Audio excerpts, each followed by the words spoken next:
हर्षदा, मेरे लिए आज का ये सेशन उन स्टॉक्स के लिए समर्पित है जो लोअर लेवल से पुल बैक कर रहे हैं। दाव वहाँ खेलिए जहाँ लोअर लेवल से महीने भर की 15 दिन की ट्रेजेक्ट्री से स्लिप हो रहा है। मैं आपके स्क्रीन पे दो स्टॉक्स रखता हूँ। हॉट स्टॉक्स पे आवाज़ ने बताया था आपको चंबल। जरा आप एक बार चंबल देखिए। ये 5 जनवरी से चली आ रही स्लोपिंग डाउनवर्ड चैनल को बाइसेक्ट करता हुआ करीब करीब 365 पे ओपनिंग हुई, 369 हो गया फ्यूचर्स में, रोलिंग में। ये आप उसके बाद देखिए, आप अभी कुछ देर पहले मैंने एक देखा था स्टॉक और जहाँ जहाँ लोअर ट्रेजेक्ट्री से पुल बैक आ रहे हैं। आप देखिए REC लोअर लेवल से, मतलब 7 फरवरी से सिंक हुआ था ये स्टॉक, अब ऊपर की तरफ आता हुआ कमान करता हो अगर आप देखें अपने आप को। उसके बाद देखिए आप RBL बैंक लोअर ट्रेजेक्ट्री से पुल बैक, लेकिन ये पुल बैक चेज करने लायक नहीं है अभी, क्योंकि इसको एक एवरेज टेस्ट करना है जिससे just a pull back from 200 exponential, माफ कीजिएगा 100 एक्सपोनेंशियल एवरेज। उसके बाद आप लेके आइएगा टाटा केमिकल अपने गेंस को एक्सटेंड करता हुआ। और एक और चीज़ याद रखिएगा, टाटा केमिकल में एक प्रॉपर्टी जुड़ गई है, 3 दिन के गेंस, और इसकी जो ऑल टाइम हाई ट्रेजेक्ट्री है ना, दैट्स 1221, ये उसके अब बेहद नज़दीक आ चुका है। स्ट्रॉन्ग मूव यहाँ पर डे हाई की ट्रेजेक्ट्री मार्केट ट्रेड करता हुआ। आदित्य बिरला कैपिटल, ये देखिए ये थोड़ा सा निकलता हुआ हायर लेवल्स पे, लेकिन फिर मैं कहूँगा अभी भी नहीं, क्योंकि प्राइस को एक एवरेज को टेस्ट करना, दैट्स 20 डे में परसिस्ट एट 185, तो इसको अवॉइड करेंगे। और क्या अच्छा कर रहा है यहाँ पर, इंडेक्स जूझ रहा है, अभी भी इंडेक्स जूझ रहा है, तो it's I think as of now जब तक पिवट पॉइंट्स पार नहीं होते हम थोड़ा स्टॉक्स पे फोकस करेंगे। बैकफुट पे क्या ट्रेड कर रहा है M&M, news day one I think impact है, अब इसको छोड़ते हैं, इस पर कोई कंक्लूजन लेके ट्रेड करना ठीक भी नहीं रहेगा। और एक बात क्लियर है कि जिस चीज़ ने कल हमें आखिरी के 1 घंटे में हवा दी थी, that was I think Nifty IT, as of now उसमें कोई भी ऐसा मोमेंटम नहीं है जो यहाँ पे हमें आगे का रास्ता दिखा है। निफ्टी IT अभी तक क्लियर नहीं है। मैं एक पिवट पॉइंट ड्रॉ कर देता हूँ निफ्टी IT के लिए। ड्यूरिंग द डे अगर ये करीब करीब 37,290, बहुत दूर है यहाँ से भी, बट 37,290 जब तक पार नहीं करेगा, आई थिंक किसी प्रकार की शॉर्ट कवरिंग यहाँ पे नहीं आ सकती।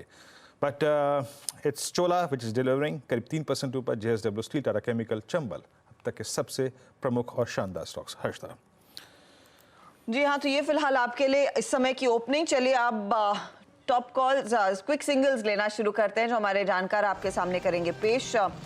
मानस बताइए क्या रहेगा ओपनिंग ट्रेड?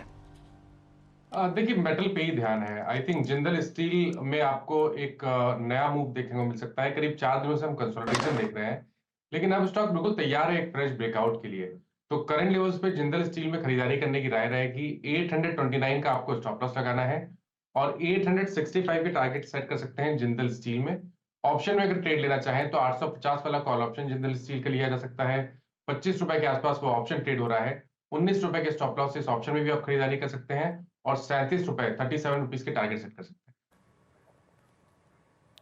हैं। 841.90 पर JSPL मानस की कॉल हो गई यहाँ पर। अमित, आपका ट्रेड? जी वीरेंद्र जी, मैं टाटा स्टील के साथ जाना चाहूंगा। टाटा स्टील में कल के सत्र में हमने एक ब्रेकआउट रिट्रेस प्राइस एक्शन देखा था। स्टॉक ने अपना ऑलमोस्ट 20 डेमा टच करके एक ब्रेकआउट पॉइंट से वापस एक बहुत ही शानदार रिबाउंड दिखाया है। यहाँ पे अप ट्रेंड इंटैक्ट है। 153.35 का इसका प्राइस है। बाय करें, स्टॉप लॉस रहेगा लगभग 151 का और टारगेट्स रहेंगे 158 के। ओके, टाटा स्टील 158 के लिए एक मौका। मेटल्स में अच्छी चमक आज सुबह से ही देखने को मिल रही है। शिवांगी हमारे साथ जुड़ गई। शिवांगी, गुड मॉर्निंग, आपका ट्रेड? Good morning. आज के लिए जो पसंदीदा काउंटर है वो है कैन बैंक। बैंक निफ्टी दोनों में ही काफी अच्छी शानदार रूप से रिकवरी और हायर जोन्स पे अच्छे वॉल्यूम्स ऐड होते हुए दिख रहे हैं। Bank Nifty specifically open interest पिछले 3 दिनों से 90% के ऊपर ऐड हुआ है लॉन्ग साइड में, विच इज वेरी कन्विंसिंग। तो यहाँ पे out performance clearly banking stocks में नजर आते हुए दिख रहा है। कैन बैंक ने अपने एक वीकली कंसोलिडेटिव रेंज से ब्रेकआउट दिया है एंड काफी अच्छी तरह से होल्ड कर रहा है। सपोर्ट बेस बाइंग काफी स्ट्रांग है यहाँ पे, तो खरीदारी की सलाह रहेगी यहाँ पे। जो नेक्स्ट टारगेट्स बनते हुए दिख रहे हैं वो है 625 के एंड 590 के एक सपोर्ट को ध्यान रखें। Okay, Canara bank strong move यहाँ पे, अच्छा मूव दिया यहाँ पर, डे हाई की ट्रेजेक्टरी मार्केट ट्रेड करता हुआ। शिवांगी, कोई कैनरा बैंक की कॉल भी ले सकते हैं, क्योंकि 603 पे अगर फ्यूचर्स में कंफर्टेबल ना हो तो कोई ऑप्शन पकड़ लें यहाँ पे इसका? जी बिल्कुल। ऑप्शन डेटा अगर हम कैनरा बैंक की देखें तो यहाँ पे भी एक काफी अच्छा मूवमेंट है। इनफैक्ट सारे ही पीएसयू बैंक्स में जो है काफी अच्छा एक्शन है। एसबीआई भी 800 लेवल्स टच करते हुए दिख रहा है। तो कैनरा बैंक में हम 605 के कॉल ऑप्शन में देख सकते हैं और इसमें 605 की कॉल ऑप्शन में लगभग 15 रुपीस के स्टॉप लॉस लगा है एंड यहाँ पे हमें 30 के टारगेट्स जो है बनते हुए दिखेंगे। ओके, तो ये एक अपॉर्चुनिटी कैनरा बैंक में। रचना जी बताइए आपका क्विक सिंगल।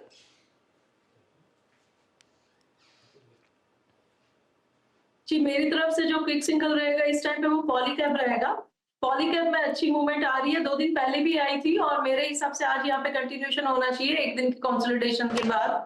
तो यहाँ इंपॉर्टेंट ट्रेंड लाइन से काउंटर सपोर्ट लेता हुआ नजर आ रहा है और अगर ये काउंटर 4880 को फ्यूचर्स पे होल्ड करेगा तो बहुत ही जल्दी ये काउंटर हमें 5000 के नंबर, हमें उस दिन भी बात करी थी 5000 और 5050 के नंबर दिखाना चाहिए। सो 4880 का एसएल एंड 5000 एंड 5050 का टारगेट।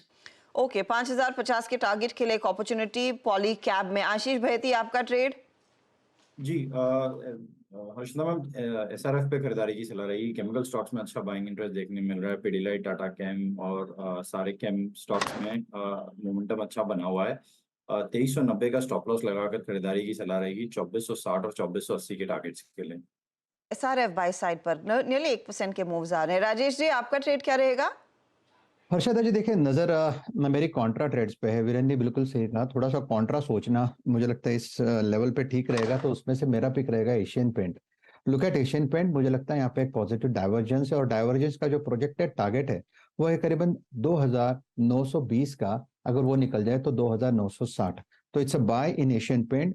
स्टॉप लॉस जो मेंटेन करेंगे वो रहेगा 2840 का और डिस्क्लोजर के साथ कि ये क्लाइंट के साथ शेयर किया हुआ कॉल है। ओके, तो एशियन पेंट पर भी एक बाय साइड का ही ट्रेड। शर्मिला आपके रेडार पर कुछ आया है ट्रेड इस समय? ट्रेड तो नहीं, लेकिन मेरे हिसाब से भारतीय एयरटेल काफी अट्रैक्टिव लग रहा है from a longer term perspective. अगर आप देखेंगे कि किस तरह से जो उन्होंने टैरिफ में हाइक किया है वो उनके आरपू के बढ़त में ट्रांसलेट किया है और आई थिंक कुछ खबर भी थी आज। आई थिंक ओवरऑल ये टेलीकॉम सेक्टर में ये मुझे स्टॉक काफी पसंद है। My targets would be closer to 1400। Okay, calls पूरी हो गई यहाँ पे और अब एक काम करते हैं, मैं आपके स्क्रीन पर 2-3 स्टॉक्स रखता हूँ जिन पर नोट करके रखिए उसको।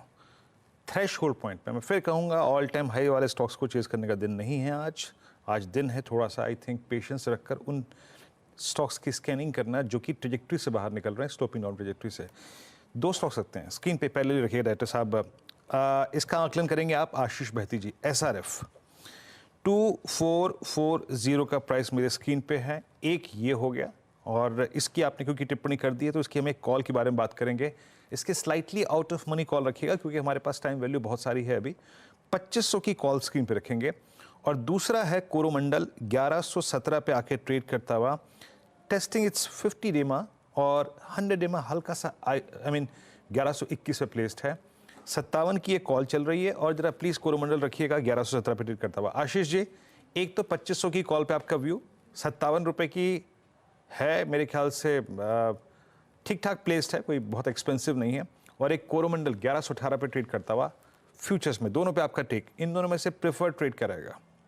जी वीरेन जी, दोनों में ही प्रेफरेंस बना हुआ है और जिस हिसाब से केमिकल स्टॉक्स में बाइंग इंटरेस्ट बना हुआ है। अगर आप पिडिलाइट, आपको याद रहेगा कल भी आपने हाईलाइट किया था और डिस्कस किया था हमने, बहुत अच्छा मोमेंटम उधर भी बना हुआ और इसमें भी एसआरएफ में भी एक फ्रेश ब्रेकआउट देखने मिल रहा है। तो 2500 की जो कॉल है 57 पे खरीदारी की सलाह रहेगी। स्टॉप लॉस में जो मेंटेन करना है वो 47 का एक एसएल मेंटेन करे।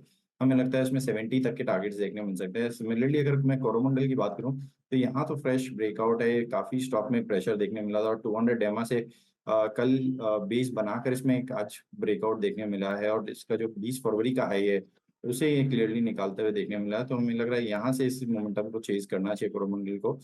जो इसमें खरीदारी की सलाह है 1150 की कॉल जो है उसमें पोजीशन बनाने की सलाह 20 रुपए के करीब ये चल रही है।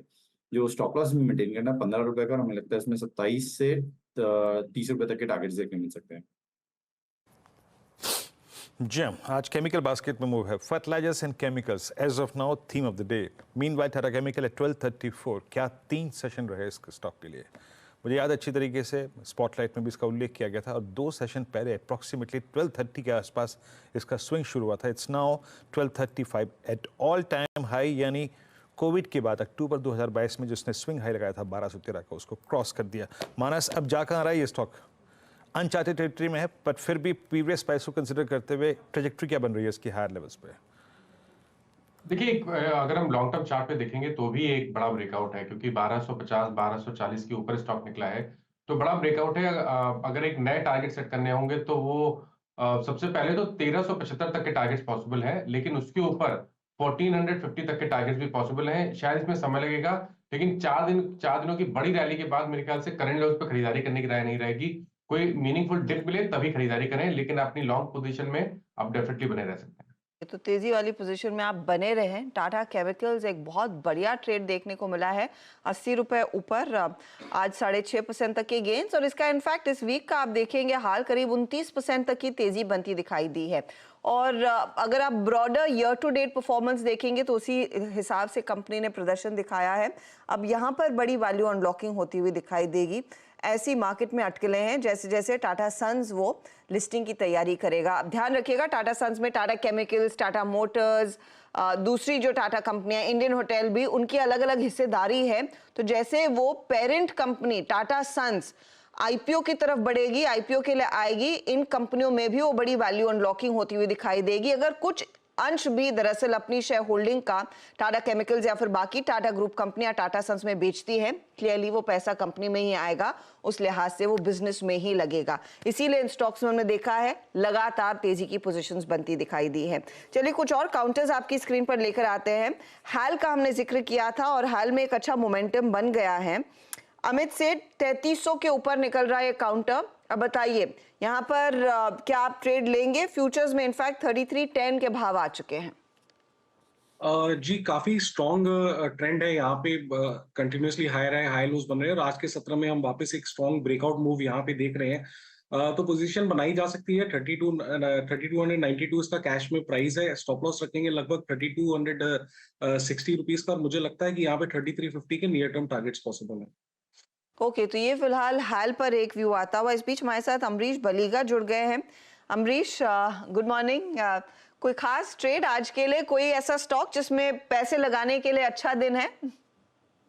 मेरे पास इनफैक्ट एक स्टॉक है जो आज के लिए नहीं है, पर it is slightly medium term to long term का स्टॉक है, कृष्णा डायग्नोस्टिक। ये one of the fastest growing diagnostic service provider है, बोथ रेडियोलॉजी और पैथोलॉजी में। फुटप्रिंट है across 15 states and 2 union territories, करीब 3000 सेंटर्स है नेशन वाइड। ये वर्क करते हैं पब्लिक प्राइवेट पार्टनरशिप मॉडल में, जहां ये बिड करते हैं गवर्नमेंट टेंडर्स पर for diagnostic services at government hospitals, rural और अर्बन एरियाज में। और ये कॉन्ट्रैक्ट्स नॉर्मली लॉन्ग टर्म का होता है, इसलिए विजिबिलिटी काफी अच्छा है। आयुष्मान भारत स्कीम इनके लिए काफी फायदा होने वाला है। और सुप्रीम कोर्ट का जो रिसेंट डायरेक्टिव था ऑन स्टैंडर्ड हॉस्पिटल चार्जेस, इसका इफेक्ट कृष्णा पर कुछ भी नहीं है। So this is another positive. Expected EPS for FY 26 करीब 35 का है, और यहाँ मेरा टारगेट प्राइस बनता है 875 का। ओके, कृष्ण डायग्नोस्टिक, ये अमरीश जी की पसंद, 636.95 पे। मीनवाइल इंडेक्स थोड़ा सा रिट्रेस हुआ है, बिल्कुल। आई मीन अभी तक तो एज पर द स्क्रिप्ट ठीक कर रहा है। I mean cooling of required थी, याद रखिएगा। आप करीब 22,468 पे। डायरेक्टर साहब, मेरे को 10-1 मिनट में आप 3-4 चीज़ें दीजिएगा। 22,500, 600, 700 की कॉल, और 22,400, 22,450 और 22,350 की ये 3 पुट दीजिएगा। मीनवाइल जो हमने कल कुछ ट्रेड्स लिए थे, उनको जरा स्क्वायर ऑफ करना है या नहीं करना है, उससे बात कर लेते हैं। कल हमने क्लोजिंग में पहला ट्रेड लिया था दीवीज लैब, जिसकी मैंने टिप्पणी भी की थी कि OI एडिशंस 10 EMA को क्रॉस करना, ये पुल बैक के लिए एक बहुत स्ट्रॉन्ग केस जनरेट कर रहा है। वो ट्रेड पिक किया गया था करीब 3530 पे, 3570 का भाव हो गया। रचना जी, अब ये टेस्ट कर रहा है 20 EMA मोर और लेस। अभी इसको कंटिन्यू करें मैम, या फिर इसको बुक कर लें एक बार के लिए, क्योंकि अच्छा खासा 40-50 रुपए का प्रॉफिट हो रहा है इस पर। जी, डीवी स्लैब की जहां तक बात है, तो डीवी स्लैब में अच्छा खासा प्राइस मूवमेंट अभी बना हुआ है, और मेरे हिसाब से थोड़ी सी और स्पेस यहाँ पे अवेलेबल है। ऊपर वाली साइड पे ये काउंटर करीब करीब 3600 की तरफ जा सकता है। 3610 का टारगेट यहाँ पे बना सकते हैं और थोड़ा सा जो एक्स्ट्रा जूस एक्सट्रैक्ट कर सकते हैं उतना कर लेना चाहिए। 3610 के करीब जब आएगा तब बुक आउट करेंगे तो दैट विल बी गुड। फिलहाल एक अपॉर्चुनिटी क्लियरली डीवीज लैब में आपको दिख रही है। अच्छा, कुछ देर पहले वीरू ने मेंशन किया था कोरोमंडल इंटरनेशनल। कोरोमंडल इंटरनेशनल में मोमेंटम है ही, लेकिन साथ ही आप देखिएगा बाकी काउंटर्स भी इसी ग्रुप यानी कि इसी सेक्टर के चंबल फर्टिलाइजर में करीब 2.5% की तेजी आ चुकी है। आपका दीपक नाइट्रेट में करीब 2% तक का इजाफा बनता दिखाई दिया है। जीएनएफसी जैसा ट्रेड भी अब जोर पकड़ने लगा है। तो इन सब में थोड़ी थोड़ी करके पोजीशंस बनने लगी हैं। आशीष बहेती, इनमें से कोई ट्रेड जो आपको इस समय पसंद आ रहा है तो बताइए, पोजीशन ले। जी, पूरे केमिकल एंड फर्टिलाइजर स्पेस में अच्छा बाइंग इंटरेस्ट देखने मिल रहा है और जीएनएफसी में काफी नीचे था ये स्टॉक और एक अच्छी खासी गिरावट देखने मिली है। 200 डेमा को आज अप्रोच कर रहा है। मुझे लग रहा है यहाँ एक प्रीएम्प्टिव ट्रेड लिया जा सकता है। जो स्टॉप लॉस में मेंटेन करना है वो आज का स्विंग लो जो है 619 वहीं पे एक एसएल मेंटेन करना है। अगर इसका ये 200 डेमा का ब्रेकआउट आता है तो इसमें 650 तक के जोन खुल जाएंगे। तो थोड़ा सा प्रीएम्प्टिव ट्रेड है। ये स्टॉक अभी भी 20 एंड 200 डेमा के नीचे चल रहा है, बट सेक्टर टेलमेंट काफी स्ट्रांग है। तो 619 का स्टॉप लॉस लगाकर खरीदारी की सलाह है 650 के टारगेट्स के लिए। जीएनएफसी रखिए रेडार पर, वहां पर अच्छा मोमेंटम देखने को मिलेगा, थोड़ी मजबूती बनती दिखाई देगी। अच्छा, पिछले 2-3 ट्रेडिंग सेशन से आपने नोटिस किया होगा ये एनबीएफसीज की धुलाई हो रही थी। आज थोड़ा सा उस धुलाई पर विराम लगा है। ऑफकोर्स आईआईएफएल का मामला अलग, वो जेएम फाइनेंशियल का मामला अलग, लेकिन थोड़ा सा ओवरहैंग था ओएमसीज ये एनबीएफसीज में। दोनों ही स्टॉक्स थोड़ा थोड़ा पिकअप कर रहे हैं, लेकिन आप बजाज फाइनेंस देखेंगे तो ये 2% ऊपर। चोला इन्वेस्टमेंट अब 3% के गेंस पर कारोबार कर रहा है। एलएनटी फाइनेंशियल होल्डिंग में भी कुछ खरीदारी के अंश बनते दिखाई दिए हैं और साथ ही आपकी स्क्रीन पर एमएनएम फाइनेंस जैसे स्टॉक्स भी आ जाएंगे, वहां पर भी शायद थोड़ी सी रिलीफ रैली बनती हुई दिखाई दे रही है। तो ये जो बिकवाली का सिलसिला था उस पर हल्का सा ब्रेक लगा है या फिर कुछ साइन आया है कि पोजीशंस लेनी चाहिए मानस? देखिए, आप अगर हम एनबीएफसी स्टॉक्स की बात करें तो आई थिंक थोड़ा सिलेक्टिव होकर ट्रेड करना बेहतर रहेगा। अगर हम स्ट्रॉन्ग स्ट्रक्चर की बात करें तो आई थिंक पीएफसी और आरईसी पे आप ध्यान दे सकते हैं। चोला फाइनेंस की भी आप बात कर रही थी, लेकिन चोला फाइनेंस में ट्रेंड निगेटिव है, लोअर टॉप लोअर बॉटम का ट्रेंड है। बजाज फिनसर्व की बात करिए तो यहाँ पर भी ट्रेंड निगेटिव है और तब तक 20 डे मूविंग एवरेज के ऊपर बजाज फिनसर्व ना निकले, यहाँ पर खरीदारी नहीं करनी चाहिए। लेकिन पीएफसी और आरईसी पे डेफिनेटली ध्यान दीजिए, हायर टॉप्स हायर बॉटम बन रहे हैं और अगर एक ट्रेड लेना होगा तो वो पीएफसी पे होगा। करंट लेवल्स पे खरीदारी करिए 419 के स्टॉप लॉस से 450 के टारगेट के लिए। मानस का व्यू साफ है, सरकारी एनबीएफसी पर ध्यान दीजिए, वहां पर ज्यादा पोटेंशियल तेजी का है। अमरीश, लेकिन ये जो भी न्यूज डेवलपमेंट पिछले 2 ट्रेडिंग सेशंस में आया है उसे आप कैसे देख रहे हैं? क्या आरबीआई की और सख्ती लार्जली अनसिक्योर्ड लेंडिंग पर भारी पड़ेगी एनबीएफसी सेक्टर के लिए? एब्सोल्युटली, मुझे लगता है कि और भी थोड़े बहुत इनके आएंगे नोटिसेस, क्योंकि हम लोग ने पहले देखा था पेटीएम पर, उसके बाद आया आईएफएल का और परसों आया जेएम का। तो क्लियर है कि आरबीआई का काफी क्लोज स्क्रूटिनी हो रहा है इस सेगमेंट में। तो I mean I will not be surprised यदि और कोई आई मीन नोटिसेस आते हैं। So one needs to be a bit careful. अभी इस टाइप में मुझे लगता है कि थोड़ा बहुत प्रेशर रहेगा इस सेक्टर पे। ओके, इस बीच में एक थोड़ा सा देखिए, थॉट्स कभी कभी स्पेकुलेटिव इन नेचर होते हैं, कभी कभी डिफेंसिव इन नेचर होते हैं। एक स्पेकुलेटिव ट्रेड आपकी स्क्रीन पर रखता हूँ, इस पर बातचीत करेंगे हम मानस से। एक बार स्क्रीन पर रखिएगा 500 की कॉल यूपीएल की। देखिए थॉट क्या है, थॉट ये है, इस 5 जनवरी से लेकर अब तक यूपीएल ने नॉट अ सिंगल डे 10 डेमा के ऊपर क्लोज दिया और नॉट अ सिंगल डे 20 डेमा को टेस्ट किया, बट आज ये टेस्ट भी कर रहा है। तो हम 8 रुपये 35 पैसे मानस इसका भाव है। मैं फिर कह रहा हूँ, it's completely speculative in nature, but averages कभी कभी अपना काम करते हैं। एवरेजेस में सक्शन पावर होती है, अपनी तरफ खींचते हैं और खींच के फिर फेंकते भी ऊपर की तरफ। आपका व्यू यूपीएल पे मानस? तो देखिए, बॉटम तो बना है क्योंकि एक हायर बॉटम फॉर्मेशन हुआ है, क्योंकि जो पिछला लो था उसको स्टॉक ने ब्रीच नहीं किया। मेरे ख्याल से 460-62 के आसपास बॉटम बना, वहां पर रिकवरी देखने को मिल रही है। और अगर आज 20 डे मूविंग एवरेज के ऊपर स्टॉक सस्टेन करने लगे और ट्रेड होने लगे, 15 मिनट देखिए, अगर ये 485-486 के ऊपर ट्रेड करने लगे तो खरीदारी करने के मौके होंगे। उसके बाद तो आपको 520 रुपए तक के भाव देखने को मिलेंगे। तो बिल्कुल सही आपने स्ट्राइक प्राइस चुना है। 500 वाला कॉल ऑप्शन पे ध्यान दीजिए। बस आपको केवल इतना करना है, 485 486 के ऊपर सस्टेन होने देना है 15 मिनट तक। उसके बाद आप यूपीएल का 500 का कॉल ऑप्शन ले सकते हैं। इस ऑप्शन में 6 रुपए के नीचे स्टॉप लॉस लगा के आप ट्रेड ले सकते हैं, और फिर आपके टारगेट इस ऑप्शन के लिए 20 रुपए 25 रुपए के आसपास भी हो सकते हैं।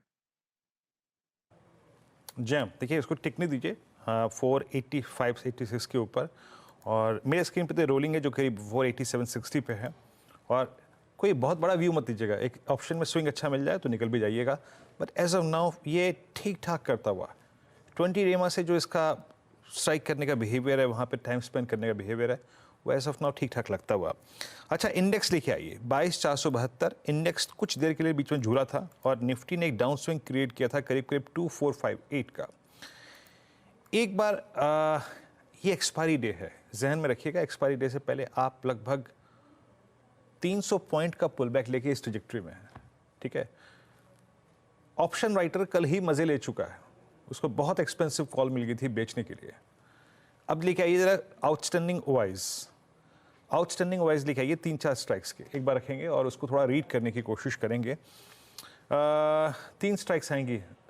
पुट्स पे देखते हैं कंसंट्रेशन कैसा है। 22,450 पे 59 लाख, आउटस्टैंडिंग वाई लगभग 450 का करीब 98 लाख है।